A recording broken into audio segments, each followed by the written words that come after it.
the idea I share today has to be worth sharing. What happens if you don't share it? That's been weighing on my mind. And I was going to talk to you about social enterprise, and I was going to talk to you about how you could take the skills that you're learning at university or the skills that you're learning from your workplace and how you could apply those to a socially good cause that maybe you could help overcome some of society's problems. That's what I was going to talk to you about. But to be honest, if you're in this room, I expect that you're doing that anyway. I expect that you're putting your skills, or that you intend to put your skills, to a socially good cause. So I left rehearsal last week and I was like, now what am I going to talk about? See what I did there? And I took myself for a hike. And here's a photo. There's a photo of me. Here's where I went. I went to Anawhara in the Waitakere Ranges. Absolutely beautiful. And I sat on a log, piece of driftwood, and I had this epiphany moment where I was like, I now know what I'm going to talk about. I'm going to talk about hiking. I'm going to tell you guys to take a hike. So it's not that complicated. It's a very simple idea that I'm going to share, and I hope that by the end of this session that you feel like getting out into nature, because there's a bunch of benefits. There's benefits to your mental health, to your physical health. You can benefit your community by hiking, but most of all, as I learned, hiking can help you come up with an idea that might be worth sharing. So my story. As I stand before you today, am I a hiker? Do I look like a hiker? Please tell me yes. I bought a backpack on stage. I'm a hiker. I am a hiker. It wasn't always this way. And I'm going to share a little bit about my story and how I got here. About 4 years ago, I was like the complete opposite of this guy in front of you. I definitely wasn't wearing a plaid shirt. I did a Bachelor of Business. I majored in advertising. And I guess my whole thing was study, study, study, got to get the grades, got to get the job. Who's feeling like that? You know, we're in the exams coming up. My future was laid out at this point. It's okay to have it laid out. That's what society sets us up to do. You've got to get the degree, you've got to get the job, you've got to pay off the loan, right? And then you start making some money to buy the stuff that you want. Now, after a brief stint as an employee, I wasn't cut out for that, and I chose to work for myself. And I started a company. We did things like events, promotions, tours, sponsorship, brand activation. It was all called experiential marketing. I was creating experiences to sell stuff. Guess what? That's what you do in marketing. Anyone here doing marketing? It's okay, I forgive you. So I worked with brands like, I did it, I'm sharing with you. We did things like Porsche, Heineken, Smirnoff, Monster Energy Drink. At the Rugby World Cup, we had hundreds of staff working, selling stuff. I even worked with a tobacco company. For most of my 20s, I was getting paid a lot of money by a big tobacco company, but I can't tell you what we did. It's a secret. They might be listening. I cannot tell you what I did, but I was working for a tobacco company. I'm not proud of it. But I did it to climb that corporate ladder, to get the job, to make the money, to buy the stuff that I thought I needed. By the end of my 20s, this company was one of the fastest growing companies in all of New Zealand. We had growth of like 230% or something. We were ranked one of the fastest growing companies in New Zealand. So imagine this. You're in your 20s. Hands up if you're in your 20s. Remember, I can't see you. A lot of you. Straight out of university, I had this company. I'm turning over millions of dollars a year. Just imagine that. Just what was that like? Hundreds of thousands of dollars a month. You get sucked in. You get sucked in with what that does to you. But guess what? I was a bit of a dick. I was a lot of a dick. I was chasing the dollar. I was doing the deals. I was hustling my proverbial butt off, and it nearly killed me. And by the end of my 20s, that was a lot of fun. By the end of my 20s, I'd sold that company to a global communications company who wanted me and wanted what we did. And I started climbing a new ladder, someone else's ladder. Or so I thought. Within a couple of years of this happening, the whole company was disestablished. My own role was disestablished and I was made redundant. So with nothing left to do, and with a big settlement payout, I found my now what moment, which was that I needed to get out. I needed to get out of New Zealand and go hiking. So I didn't really know what I was doing. With 1 week's notice, I booked this trip to Nepal, and I started hiking from Lukla, which is the airport that Edmund Hillary built, all the way up to Mount Everest Base Camp. Now, Mount Everest Base Camp, anyone been there? No one. I can make it all up. So it's 5,400 meters above sea level. It's negative 20 degrees Celsius when you're at Everest Base Camp. No one told me that December was their winter, right?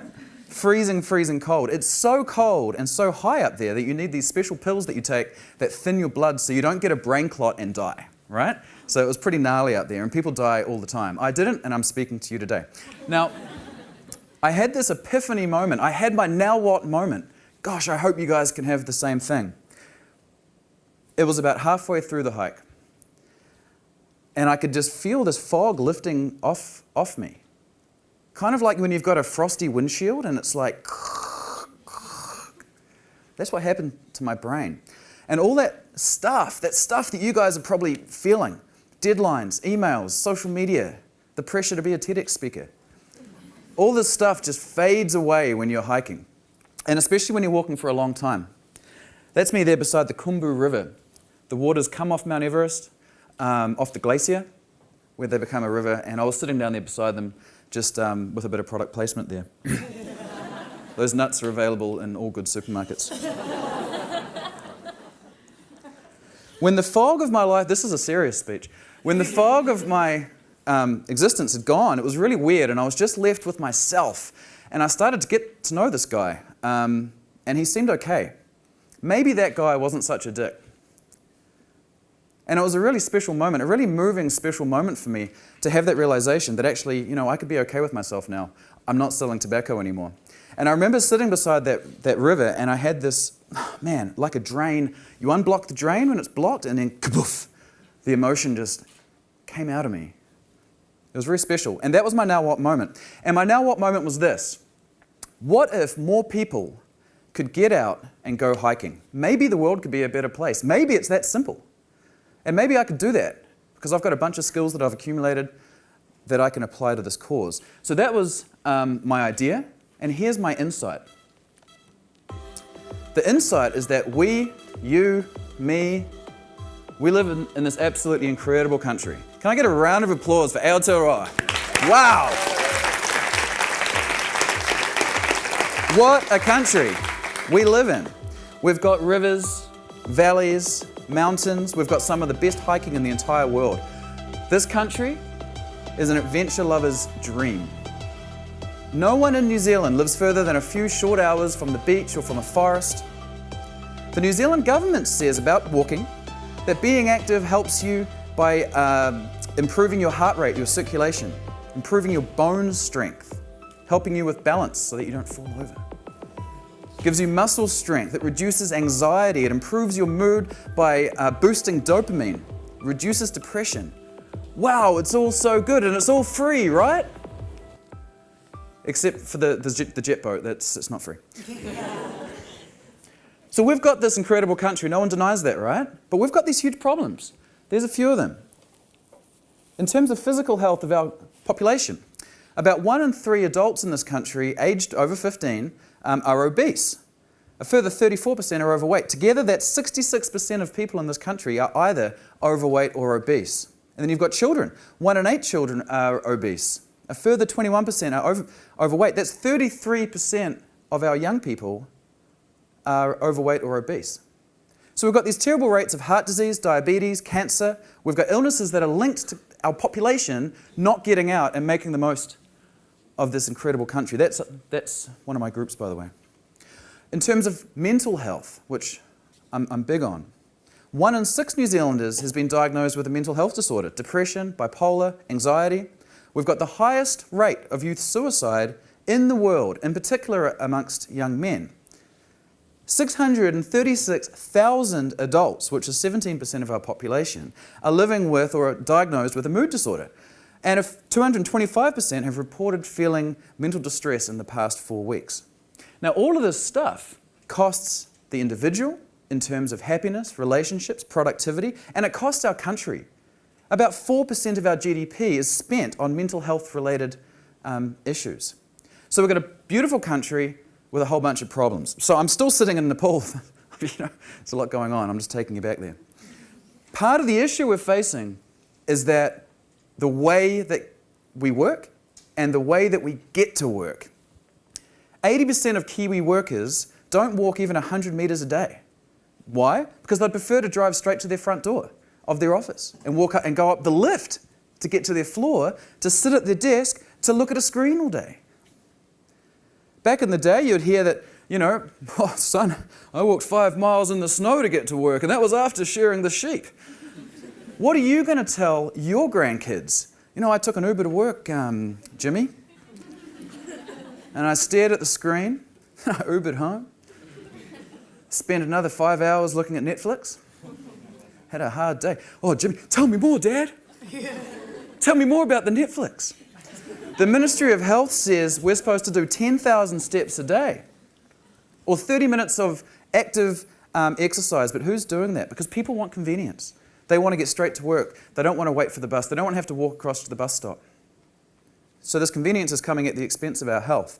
The issue has got so bad, you're not going to believe this, that there's a new thing in this country, and it's available at a hospital near you. It's called the green prescription. So people with chronic illnesses, maybe you've got this is a health thing. Maybe you've got cardiovascular issues or diabetes or whatever. You can go and see your doctor who will prescribe getting outdoors as the treatment for your illness. You need a doctor to tell you that? Are you serious? This is what I was seeing while I was in Nepal. And this is the insight that led to what I set up. So I'm in Nepal, I'm seeing these societal problems. The problems are caused by the way we're working and the way we're getting to work, but it's also caused by our addictions to social media and a whole bunch of other stuff. But I was seeing all this benefit just from hiking. That's all I'd changed. All I changed was that I started getting out into nature. So I set up this social enterprise called Got to Get Out. And we're an adventure group, and I realize there's some irony here. We're run completely on Facebook. So we're an online business, but we're trying to get you offline, okay? Just stay plugged in long enough to find our events, that would be.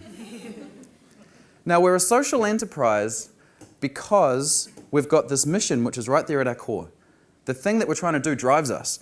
And our purpose is to improve the physical and mental health of our community. And we're working for social outcomes, not just to make money. We are trading. Social enterprises are allowed to trade. We make money by offering events that people pay for, and then we offer a whole lot of free events and content that people can have for free. Since 2015, when I set it up, I've just been doing it for free for the last few years. We've now hosted 200 outdoor events to get the community outdoors. 4,500 different people have joined one of these walks, and together they've done about 17,000 what I call adventure hours. That's an hour of walking or activity. It's not an hour of eating the pizza afterwards, okay? So we don't count that. Together, those people have burnt about 6.5 million calories at 400 calories an hour. So getting outdoors is really, really good for you. And that's not bad considering it's our first year. So why am I interested in hiking and outdoor stuff specifically? Why is it not got to get out and play rugby?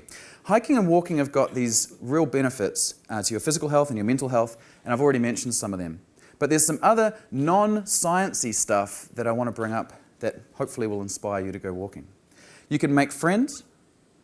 A large number of Kiwis, and in particular new Kiwis. Any new Kiwis here? As in you've come to New Zealand and you're staying here for a while? A few of you, international students? A lot of these people report feeling lonely. That actually Kiwis are a bit cliquey, that it's a bit hard to join a community. So getting outdoors and hiking is a great way of overcoming that. You can meet your neighbours. How many of you know your neighbours? Like actually know them. You really get to know people when you're in the outdoors, walking side by side. You can learn things about the environment. You can gain confidence in doing things that you didn't know you could do, walking places you didn't know that you could walk. But all of this is about, in my opinion, mental clarity. You people are here because you want ideas. That's why you've come today, I assume, to get inspired and to get some new ideas. Hiking, in my opinion, leads to that mental clarity of thought that leads to those ideas, maybe to ideas that are worth spreading, maybe to ideas that could change the world. In closing, here's why I believe you should get out and go hiking if you want to change your life and maybe change the world. You can switch off. You must switch off. If you go hiking, put your phone away. Get rid of it. Take that time to clear your brain of all those emails and buzzers and notifications. You can connect with nature. The purpose of the meditation at the start is to give you a little taste of what it's like when you're sitting under a beautiful coldie tree and you just feel that energy. You can make friends. You could maybe make a special friend. Oh yeah. I've seen a few special friends come out of Gotta Get Out walks. You can strengthen your community. You can meet that neighbor that you've never met before. You can get fit, which might save your life. And hopefully after all of that, it'll lead to some good ideas. Maybe some ideas that are worth spreading. So thank you. You've got to get out.